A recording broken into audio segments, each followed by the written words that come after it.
ব্যবসায়ী নাসির উদ্দিন মাহমুদের দায়ের করা মারধর, ভাঙচুর ও ভয়ভীতি দেখানোর মামলায় অভিনেত্রী পরিমণির বিরুদ্ধে চার্জ গঠন করে বিচার শুরুর আদেশ দিয়েছেন আদালত। আপনি দেখছেন লাইভ নিউজ, যেখানে আপনি পাচ্ছেন সর্বশেষ ও গুরুত্বপূর্ণ খবর সরাসরি। আমাদের সাথে থাকুন, আপডেট থাকুন এবং তথ্যের সাথে এগিয়ে চলুন। একই সঙ্গে ঢাকায় সিনেমায় আলোচিত নায়িকা পরিমণির বিরুদ্ধে হত্যাচেষ্টা মামলার গ্রেপ্তারি পরোয়ানা জারি করা হয়েছে। ২৬ জানুয়ারি রবিবার ঢাকার চিফ জুডিশিয়াল ম্যাজিস্ট্রেট আদালত তার সময় আবেদন নামঞ্জুর করে এই পরোয়ানা জারি করেন। পরিমণির আইনজীবী নীলাঞ্জনা রিফাত সুরভি এ তথ্য নিশ্চিত করেছেন। যদি এখনো সাবস্ক্রাইব না করে থাকেন তবে দয়া করে সাবস্ক্রাইব বাটন ক্লিক করে আমাদের চ্যানেলটি সাবস্ক্রাইব করুন আর নোটিফিকেশন বেলটি অন করে রাখুন, যাতে আপনি আমাদের প্রতিটি লাইভ আপডেট সহজেই পেতে পারেন।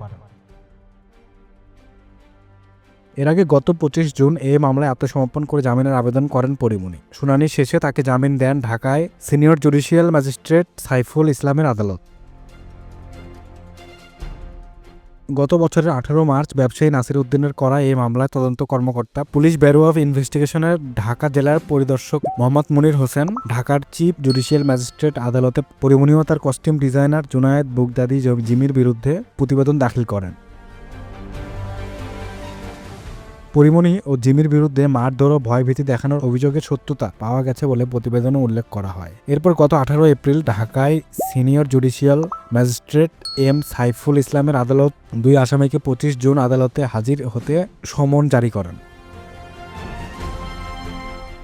পরিমণির বিরুদ্ধে ২০২২ সালের ৬ জুলাই আদালতে মামলাটি করেন ব্যবসায়ী নাসির উদ্দিন।